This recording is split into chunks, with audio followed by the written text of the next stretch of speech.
सरकार में मंत्रिमंडल के मेरे सहयोगी वन पर्यावरण जंतु उद्यान एवं जलवायु परिवर्तन विभाग के मंत्री डॉक्टर अरुण कुमार सक्सेना जी, विभाग के राज्य मंत्री श्री के.पी. मलिक जी, प्रदेश के मुख्य सचिव श्री मनोज कुमार सिंह जी, प्रमुख सचिव वन पर्यावरण एवं जलवायु परिवर्तन विभाग अनिल कुमार जी, प्रधान मुख्य वन संरक्षक एवं विभागाध्यक्ष श्री सुधीर कुमार शर्मा जी, वन विभाग के सभी अधिकारीगण, अधीनस्थ सेवा चयन आयोग के अधिकारीगण, हमारे सभी सम्मानित अभिभावकगण, नव चयनित अभ्यर्थीगण और उपस्थित बहनों और भाइयों, मुझे प्रसन्नता है कि आज उत्तर प्रदेश वन विभाग को 701 नए वन दरोगा प्राप्त हो रहे हैं। इससे पहले सितंबर 2024 में 647 वन रक्षक वन विभाग को प्राप्त हुए थे। इतनी बड़ी संख्या में नियुक्ति के कारण वन विभाग में विभिन्न स्तर पर जो गैप था उसको पूरा करने में मदद मिलेगी। मैं इस चयन के लिए अधीनस्थ सेवा चयन आयोग के दल को धन्यवाद देते हुए आप सभी को, आपके अभिभावकों को वन दरोगा के रूप में नियुक्ति पत्र प्राप्त होने पर हृदय से बधाई देता हूं।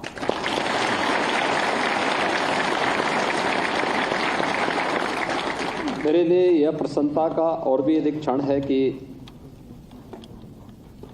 वन और पर्यावरण जैसे विषय में 701 वन दरोगा की इस नियुक्ति में 140 महिलाओं की भर्ती हुई है।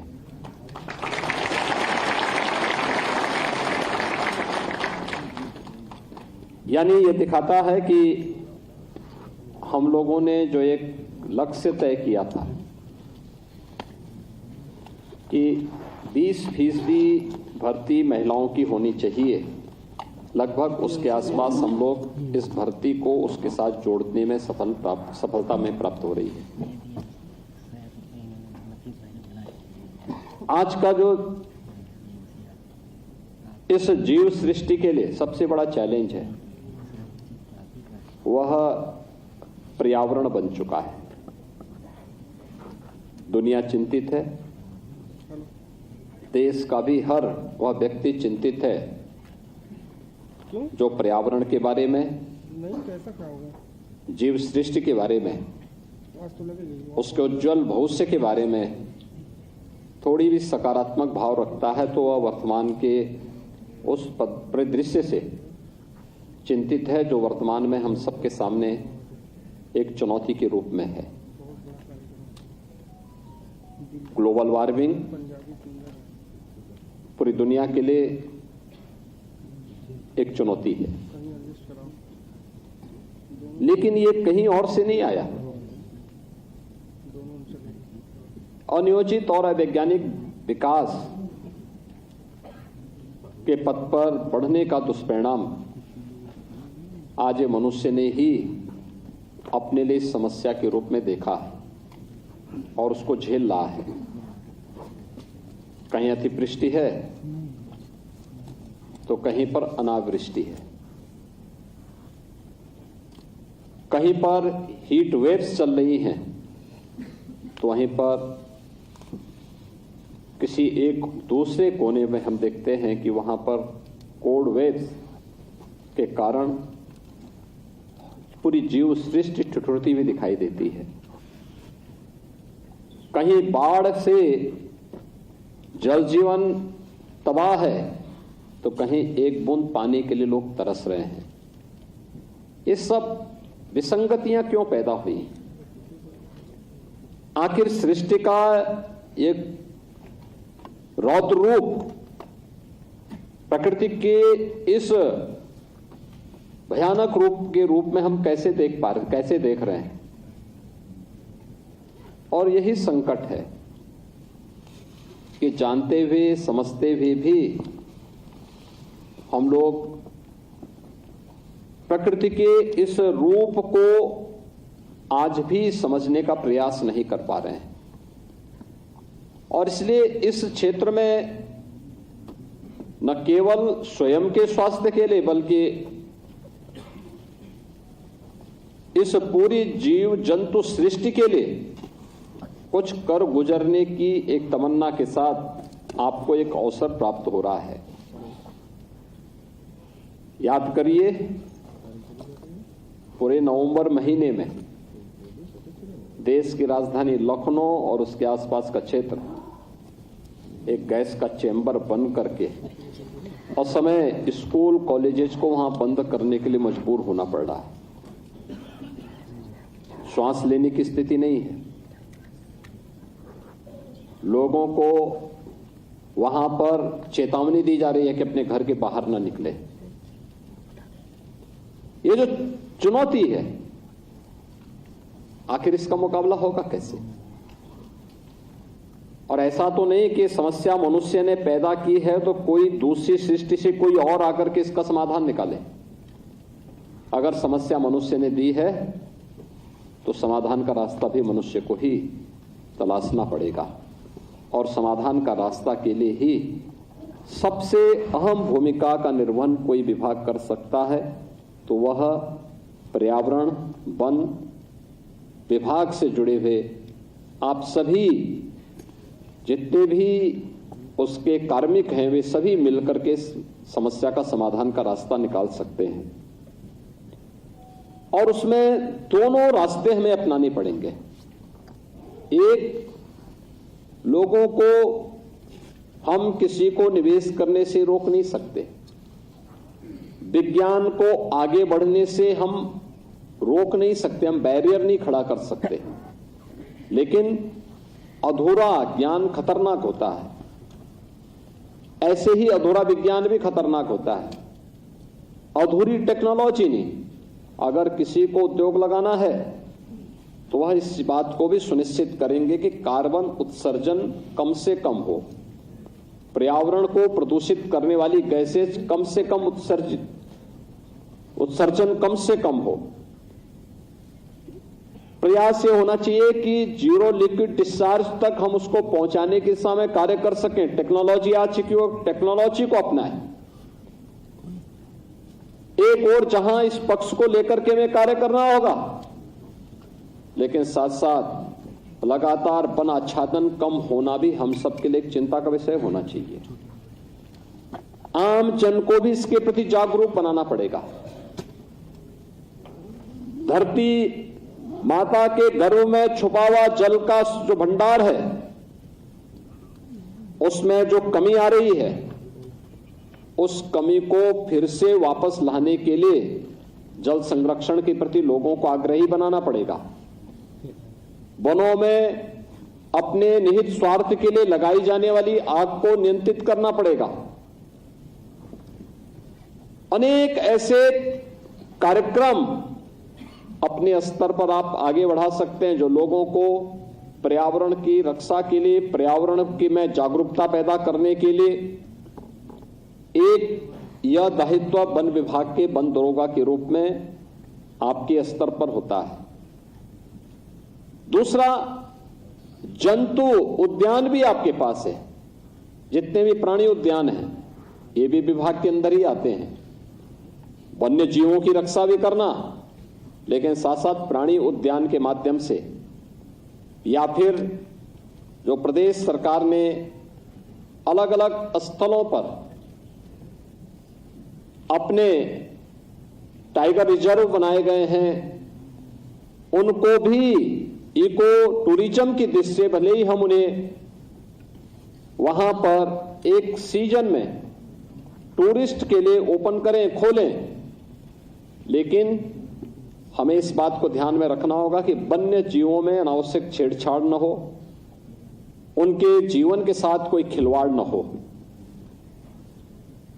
कैसे बेहतरीन संवेदना के माध्यम से हम एक संवाद की बेहतरीन माध्यम को आगे बढ़ा सकते हैं जो वन्य जीवों के प्रति आम नागरिक को भी जागरूक कर सके। इस दायित्व का निर्वहन करने में भी आप बड़ी भूमिका का निर्वहन कर सकते हैं, लेकिन लकीर का फकीर बनकर के नहीं हो सकता।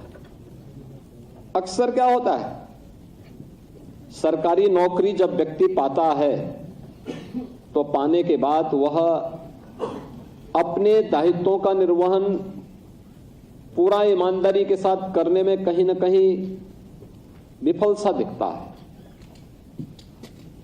जबकि होना यह चाहिए कि अब तो उसको एक निश्चिंत भाव के साथ कार्य करना चाहिए, प्रभावी ढंग से आगे बढ़ना चाहिए और उसको बिना किसी संकोच के उस विभाग को शासन के अच्छे विभागों में स्थापित करने के समय जो सबसे अच्छा हो सकता है, उत्कृष्ट हो सकता है, उस दिशा में प्रयास करना चाहिए। इनोवेशन को बढ़ावा देना चाहिए। विभाग में ऐसे कौन से नए शोध हो सकते हैं जिससे आपका ये विभाग आगे बढ़ सके और आपकी कार्य पद्धति पूरे विभाग के लिए अनुकरणीय बन सके, उसका भाव दिखता है। और इसलिए मैं आज आप सबसे, जब यहां पे नियुक्ति पत्र वितरण का एक कार्यक्रम यहां पे संपन्न हो रहा है, मैं आप सबसे इस बारे में कहना चाहूंगा, ऐसा नहीं कि हम लोगों ने पिछले 7-7.5 वर्ष में कुछ किया ना हो। ये नियुक्ति पत्र वितरण का कार्यक्रम आयोजित हो, ये हमने 2 वर्ष पहले मैंने इसीलिए प्रारंभ किया। हमने कहा भी नहीं, होता क्या है, चयन की प्रक्रिया हमारे आयोग और बोर्ड करते हैं, नियुक्ति पत्र प्राप्त होता है। सरकार का काम केवल एक वहां पर बैंक की तरह हो जाता है कि सरकार केवल पैसा भेजती, बाकी उसका किसी से कोई संवाद नहीं होता। तो कम से कम एक बार तो संवाद हो, जब वह नियुक्ति पत्र प्राप्त करके शासन की व्यवस्था का हिस्सा बन रहा है, उस समय ही हम बता सकेंगे कि हमारी लक्ष्मण रेखा है और हमें इससे आगे कितनी दूरी तक कैसे अच्छा कार्य करके दिखाना है।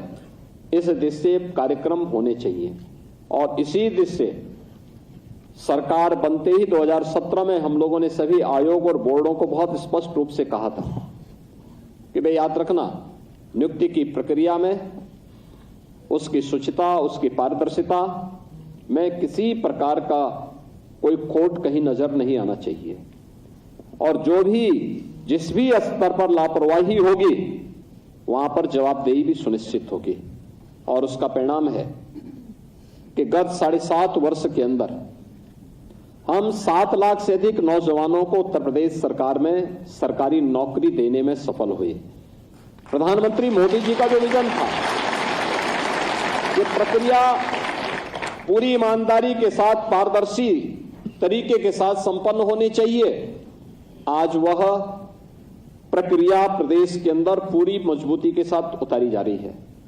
आपने कल देखा होगा, कल उत्तर प्रदेश में देश क्या दुनिया की सबसे बड़ी पुलिस भर्ती का परिणाम आया है। 60,244 पुलिस कार्मिक नियुक्त होंगे।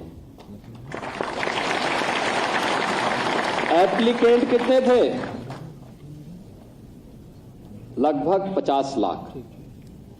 अनुमान करिए, दुनिया के बहुत सारे देशों की आबादी नहीं है 50 लाख। यहां पे 50 लाख लोग आवेदन कर रहे हैं और नकल विहीन परीक्षा हुई। परीक्षा का परिणाम भी कल जारी हो गया। अगले 2 महीने के अंदर उनके वेरिफिकेशन की कार्रवाई, मेडिकल और फिजिकल फिटनेस की सारी कार्रवाई को संपन्न करते हुए उन्हें भी हम ट्रेनिंग सेंटर में आगे की प्रक्रिया के साथ जोड़ करके नियुक्ति की प्रक्रिया को पूरी करते हुए ट्रेनिंग के लिए भेज देंगे। आप अनुमान करिए कि उत्तर प्रदेश के 60,244 नौजवान एक साथ उत्तर प्रदेश पुलिस बल में भर्ती होकर के इसके माध्यम से अपने कैरियर को आगे बढ़ाएंगे और उसमें भी 20% बालिकाएं भर्ती हो रही हैं। याद रखना, इतनी भर्ती इससे पहले कभी नहीं हुई, कभी नहीं हुई। इतने पारदर्शी तरीके से भर्ती कभी नहीं हुई।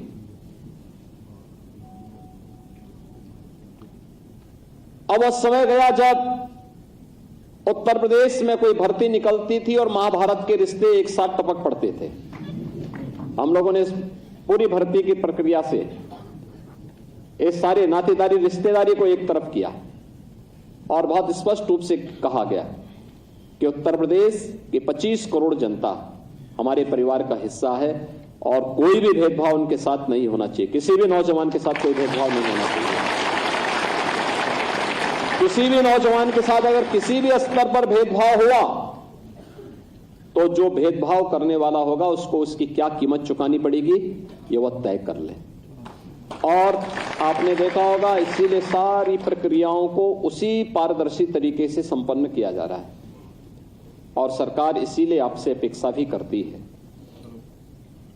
कि जो सरकार इतनी पारदर्शी तरीके के साथ इस पूरी प्रक्रिया को संपन्न करवाने के लिए आयोग और बोर्डों की मदद से इस कार्यक्रम को आगे बढ़ा रही है, उसी प्रकार का एक जिम्मेदारी आपके ऊपर भी सरकार डालना चाहती है कि राज्य हमें सम्मान दे रहा है, हमें पहचान दे रहा है, तो राज्य के प्रति और राष्ट्र के प्रति भी हमारा कोई दायित्व बनता है।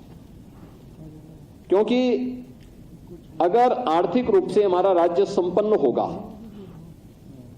पर्यावरण की दृष्टि से हमारा राज्य संपन्न होगा, तो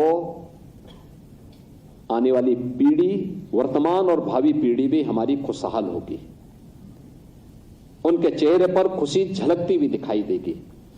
इसके लिए हमें अपने आप को तैयार करना होगा और एक एक कार्मिक का योगदान उत्तर प्रदेश के अंदर, उत्तर प्रदेश को देश की अर्थव्यवस्था के ग्रोथ इंजन के रूप में स्थापित करने में हुई है। आपने पिछले 7.5 वर्ष के अंदर देखा होगा उत्तर प्रदेश ने अपनी अर्थव्यवस्था को लगभग दोगुनी करने में सफलता प्राप्त की। प्रति व्यक्ति आय दुगनी हुई। 7 लाख से अधिक नौजवानों को तो हम सरकारी नौकरी दे दिए और 2 करोड़ से अधिक युवाओं को हमने निजी क्षेत्र में प्रदेश के अंदर सुरक्षा का एक बेहतरीन मॉडल खड़ा करके निजी क्षेत्र में उन्हें सरकारी नौकरी उपलब्ध करवाई और निजी क्षेत्र में नौकरी उपलब्ध करवाई या रोजगार के साथ जोड़ा। प्रदेश के परंपरागत उद्यम को पुनर्जीवित करवाया। आज प्रदेश में रोजगार की कमी नहीं और ये तो हमारा सौभाग्य है कि देश का सर्वाधिक युवा हमारे पास उत्तर प्रदेश के अंदर है और वह युवा कामकाजी तबके का है, स्किल मैन पावर है। उसकी ऊर्जा और प्रतिभा का लाभ हम राज्य के लिए ले रहे हैं। कोई सरकारी नौकरी के माध्यम से, कोई स्वयं का स्टार्टअप स्थापित करके, कोई एमएसएमई के माध्यम से, कोई अलग अलग जीवन के अलग अलग फील्ड में जाकर के वह अपना योगदान दे रहा है। ऐसे ही वन विभाग ने भी पिछले 7-7.5 वर्ष के अंदर किया। वन विभाग में आज से 7.5 वर्ष पहले एक खबर जरूर आती थी कि जंगल सफाया हो गए, काट दिए गए। इसी उत्तर प्रदेश में बहराइच में और कहां पे हमें सुनने को मिलता था कि वहां पर जंगली जानवरों का शिकार हो गया। लेकिन पिछले 7.5 वर्ष के अंदर वन का आच्छादन उत्तर प्रदेश के अंदर बढ़ा है लगातार। यानी अभी आप विभाग के मंत्री कह रहे थे, सक्सेना जी कह रहे थे कि कैसे हम लोगों ने इस वर्ष 36 करोड़ से अधिक पेड़ लगा करके वृक्षारोपण के लक्ष्य को प्राप्त करके एक पेड़ मां के नाम के प्रधानमंत्री मोदी जी के इस विजन को जमीनी धरातल पर उतारा है। यह उत्तर प्रदेश के अंदर देखने को मिला। यानी एक बड़े अभियान को कैसे सफलतापूर्वक आगे बढ़ाया जाता है, और ये केवल इसी वर्ष नहीं, पिछले 7-7.5 वर्ष से लगातार ये क्रम चल रहा है, लगातार चल रहा है। अब तक उत्तर प्रदेश ने लगभग 200 करोड़ से अधिक वृक्षारोपण के लक्ष्य को आगे बढ़ाया। और सबसे अच्छी बात क्या है, केवल वृक्षारोपण करना नहीं, वन विभाग जो वृक्षारोपण करता है उसमें 75% से अधिक वृक्ष जीवित पाए गए। विभिन्न विभागों के स्तर पर जो वृक्ष लगाए गए उनमें भी 65 से 70% वृक्ष जीवित पाए गए। लेकिन ये सामुदायिक जिम्मेदारी बने, आम जनमानस को इसके प्रति हम जागरूक कर सकें, यह महत्वपूर्ण होता है। आपकी सर्विस है, सर्विस के दौरान अक्सर होता है कि आप वन विभाग में आप सर्विस कर रहे हैं तो पब्लिक से आप अपनी दूरी बना लेते हैं। पब्लिक से दूरी बनाने से नहीं होगा, पब्लिक के साथ संवाद बना करके, बेहतर संवाद बना करके आप वन की रक्षा भी कर पाएंगे, यानी दोनों जीव की भी और जंतु की भी रक्षा कर पाएंगे, वन्य प्राणियों की भी रक्षा कर पाएंगे। अगर उन क्षेत्रों में जहां पर आपके टाइगर रिजर्व हैं या जहां पर आपको लगता है कि वन्य जीवों की दृष्टि से अति संवेदनशील क्षेत्र है या मानव वन्य जीव संघर्ष की स्थिति वहां पर देखने को मिलती है, अगर वहां के स्थानीय लोगों को हम प्रशिक्षित करके गाइड बनाएं, जैसे वन विभाग ने कुछ क्षेत्रों में बाघ मित्र बनाए, बाघ मित्र वहां पर लोगों को प्रशिक्षित कर रहे हैं कि बाघ की दृष्टि से हमें क्या सावधानी बरतनी चाहिए, कैसे हम सतर्क रह करके मानव वन्य जीव के संघर्ष को टाल सकते हैं। ये चीजें अगर प्रशिक्षित वन विभाग के कार्मिक स्थानीय नागरिकों को उसका प्रशिक्षण देंगे तो उसका लाभ होगा। उन क्षेत्रों में लाभ देखने को मिला। लेकिन जहां पे हम सब कुछ केवल गांव वालों के भरोसे या फिर जो वहां चंद कार्मिक वहां नियुक्त किए गए उनके भरोसे छोड़ देंगे, उससे काम नहीं चलेगा। आम जन की सहभागिता, हम 36 करोड़ वृक्षारोपण करने के लक्ष्य को करने में सफल इसलिए हुए क्योंकि हमारे साथ आम जनता भी जुटी, हर एक को हमने जोड़ा, परिणाम हमारे सामने है। रिजल्ट कई गुना सफलता के नजदीक पहुंच जाता है जब हम किसी कार्यक्रम को जन आंदोलन का हिस्सा बनाते हैं, और जन आंदोलन हर एक क्षेत्र में उस अभियान को सफलता की नई ऊंचाइयां प्रदान करती है। और यही हमें वन विभाग के कार्यक्रम को पर्यावरण बचाने के लिए भी, जीव और जंतु दोनों को बचाने की दृष्टि से आज के दिन पर करने की एक नई पहल को आगे बढ़ाने की आवश्यकता है। प्लास्टिक फ्री व्यवस्था बनाने के लिए हम लोगों को प्रोत्साहित कर सकते हैं बड़े पैमाने पर। आज इसकी आवश्यकता है, हम लोगों को बताएं। अक्सर होता है क्या है, लोग प्लास्टिक के पॉलीथीन का उपयोग करते फिर उसको फेंकते हैं, जंगल में फेंकते हैं, खेतों में फेंकते हैं, नदी और नालों में फेंक देते हैं। संकट पर्यावरण के सामने उसका खड़ा होता है। हम थोड़ा भी वही प्लास्टिक को भी, प्लास्टिक के बगैर भी काम चल सकता है, लेकिन सब्स्टिट्यूट होने के बाद भी अगर लोग उसको अपनाते हैं तो इसका मतलब यह है कि उसको या तो जानकारी नहीं है या उसके दुष्परिणाम के बारे में जानकारी वह रखना नहीं चाहता। हमें इसके बारे में भी लोगों को बताना होगा।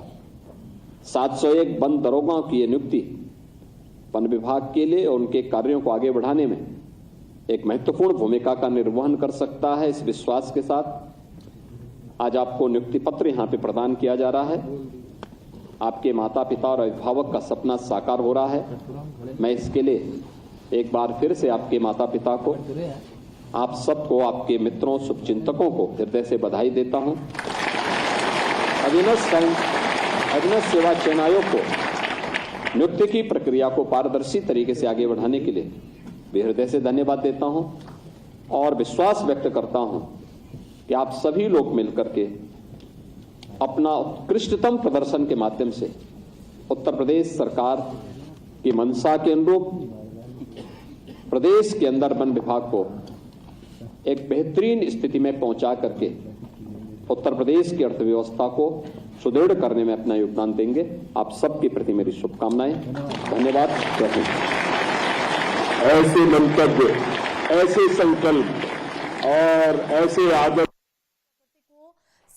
समझने का प्रयास नहीं कर रहे हैं। तो मुख्यमंत्री नियुक्ति पत्र वितरण कार्यक्रम में शामिल हुए और इस दौरान मंच से अपने संबोधन में मुख्यमंत्री योगी आदित्यनाथ की तरफ से ये तमाम बातें पारदर्शी तरीके से नौकरी दी जा रही है। तो साथ ही उन्होंने पर्यावरण को भी संरक्षित करने की अपील लोगों से की कि अपनी भागीदारी बढ़ाएं। तो पुलिस भर्ती में नकल विहीन परीक्षा हुई, तो जो यूपी पुलिस भर्ती परीक्षा में छवि खराब हुई थी बोर्ड की, उसको लेकर भी मुख्यमंत्री योगी आदित्यनाथ की तरफ से कहा गया कि परिणाम जो है वो सफल रहा। किसी भी नौजवान के साथ कोई भेदभाव नहीं किया जाएगा। जो योग्य व्यक्ति होगा उसे नौकरी दी जाएगी। 701 वन दारोगा को नियुक्ति पत्र वितरण कार्यक्रम में शिरकत करते हुए मुख्यमंत्री की तरफ से कार्यक्रम को संबोधित करते हुए तमाम बातें कही गई।